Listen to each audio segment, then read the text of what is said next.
اس وزارت کا سربراہ مقرر کر دیا جاتا تاکہ پاکستان آج ترقی کی بلندیوں کو چھو رہا ہوتا۔ اب ایسے میں احسن اقبال عوام کو دماغی معائنے یا چینی کم کھا کر ذہنی اور جسمانی صحت برقرار رکھنے جیسے مشورے کیوں نہ دیں؟ پھر ویسے میرا احسن اقبال صاحب کو مشورہ یہ ہے کہ آپ مسلم لیگ نون اور پاکستان تحریک انصاف دونوں کے جو ووٹرز ہیں نا، ان کو دماغی معائنہ کروانے کا مشورہ دیں تاکہ یہ واضح ہو جائے کہ دونوں میں سے کس کا دماغ اس وقت درست کام کر رہا ہے اور کس کو سائیکیٹرسٹ یا سائیکالوجسٹ کی ضرورت ہے۔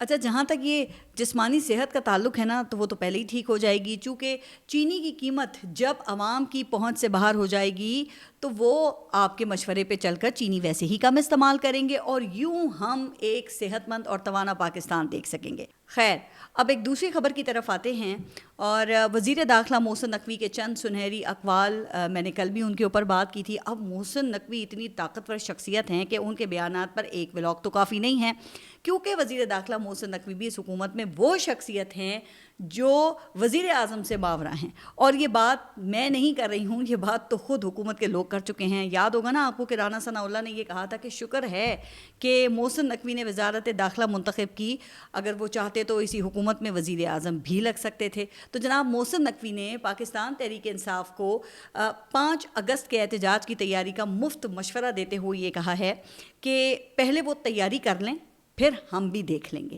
یعنی کہ وہ یہ کہہ رہے ہیں کہ پہلے پاکستان تحریک انصاف احتجاج کی تیاری کر لے، پھر حکومت اس کو روکنے کی تیاری کرے گی۔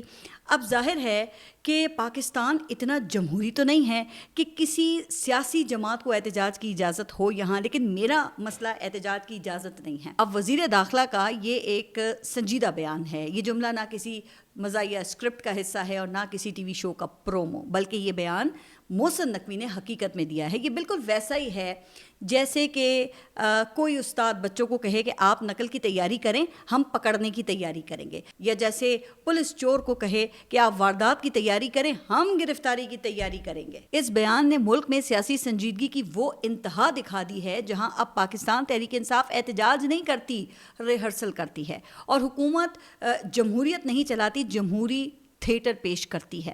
محسن نقوی وہ شخصیت ہیں جو نگران حکومت کے دور میں بھی نگران تھے اور اب مستقل حکومت میں بھی نگران جیسے ہی ہیں۔ ہاں، فرق صرف یہ ہے کہ وردی کی جگہ ان کی کرسی مستقل ہو گئی ہے، اور وہ کسی بات پر ناراض نہیں ہوتے، بس سادہ سا مسکرا کر یہ کہہ دیتے ہیں کہ سازشیں ناکام ہوں گی، اور جب مظاہرین پر تشدد ہو تو وہ پھر یہ کہہ دیتے ہیں کہ ہم نے قانون کے مطابق کارروائی کی ہے۔ ایسا لگتا ہے جیسے کہ پاکستان میں وزیر داخلہ کا کردار اب امن قائم کرنا نہیں، احتجاج کا ایڈمن بننا ہے۔ لیکن وزیر داخلہ صاحب نے یہ نہیں بتایا کہ پاکستان تحریک انصاف احتجاج کی تیاری کیسے کرے، کیونکہ ان کی قیادت جیل میں ہے، اور جو باقی رہ گئے ہیں وہ ضمانتوں کی تلاش میں عدالتوں کے چکر کاٹ رہے ہیں، جبکہ سوشل میڈیا پر پابندی ہے۔ پاکستان تحریک انصاف کے دفاتر جو ہیں وہ اس وقت بند ہیں، اور جو کھلے ہیں وہاں اکثر چھاپے وغیرہ پڑتے رہتے ہیں۔ تو محسن نقوی صاحب، اگر واقعی آپ یہ چاہتے ہیں کہ عوام جمہوری طریقے سے احتجاج کرے تو پہلے وہ حالات تو بحال کریں کہ احتجاج کی وجہ ہی نہ رہے،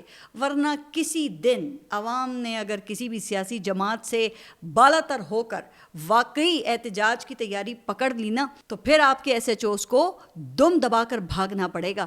اچھا، جن لوگوں کو اس جملے کا بیک گراؤنڈ نہیں معلوم ہے تو ان کے لیے میں یہ بتا دیتی ہوں کہ محسن نقوی صاحب نے بلوچستان میں فتنہ الہندوستان کی دہشت گردی پر تبصرہ کرتے ہوئے یہ فرمایا تھا کہ یہ تو ایک ایس ایچ او کی مار ہے، اور تب سے اب تک یہ بدبخت دہشت گرد کئی مسافروں کو شہید اور بلوچستان کی قیمتی املاک کو آگ لگا چکے ہیں، اور محسن نقوی صاحب کے ایس ایچ او اس منظر عام سے غائب ہیں۔ اب وزیر داخلہ جو ہیں وہ وضاحتیں دے رہے ہیں کہ جی میں نے تو استعارے کے طور پہ کہا تھا۔ پھر آپ یہ بھی مان لینا کہ دہشت گرد بھی استعارے کے طور پہ مزدوروں اور فنکاروں کو شہید کر رہے ہیں۔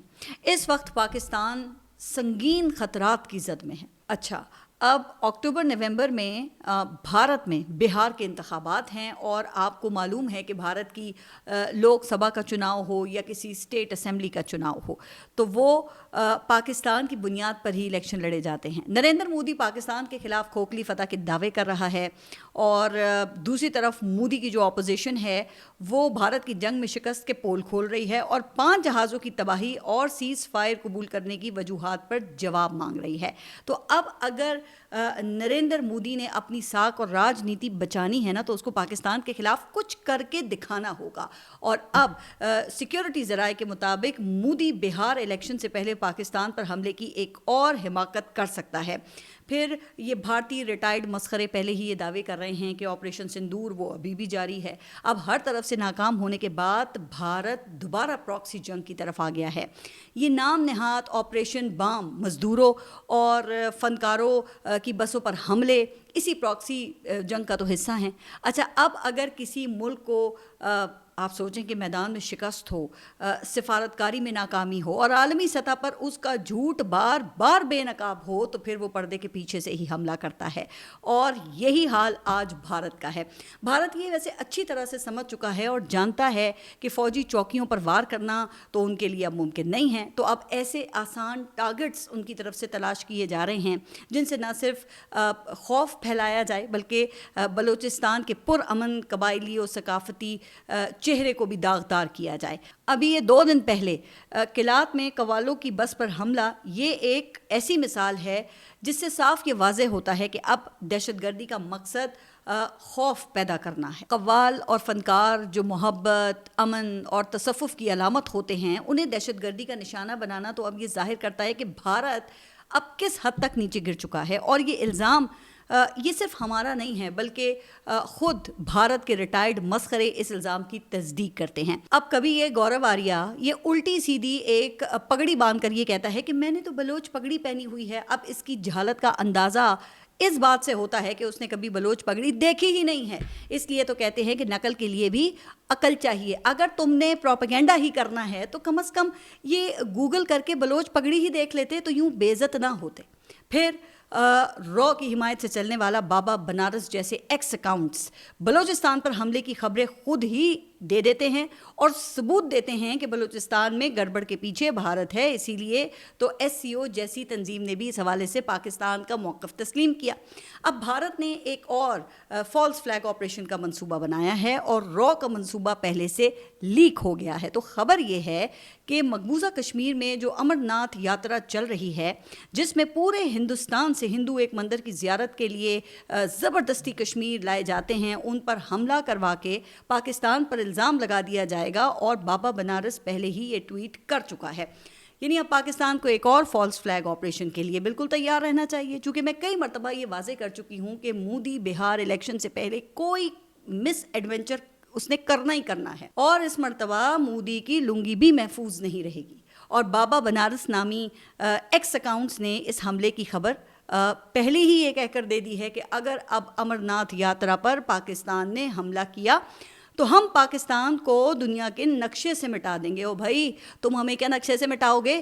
لگتا ہے کہ ابھی جنگ میں شکست کا سبق تمہیں ٹھیک سے یاد نہیں رہا. اب اسی قسم کے دعوے کر کے پہلے بھی بھارت نے پاکستان پر حملہ کیا تھا اور پھر خوب ٹھکائی کے بعد صدر ٹرمپ کی منت سماجت کر کے سیز فائر کروایا. لیکن جب پوری دنیا میں بھارت ایکسپوز ہو گیا اور خود مودی کی اپوزیشن نے اس کو ایکسپوز کرنا شروع کیا تو پھر انہیں یاد آیا کہ ہم تو پاکستان کو نقشے سے مٹا سکتے ہیں. تم نے 71 میں بھی پاکستان کو دنیا کے نقشے سے مٹانے کی کوشش کی تھی نا. آج وہی بنگلہ دیش وہ پھر پاکستان کا اتحادی بن چکا ہے.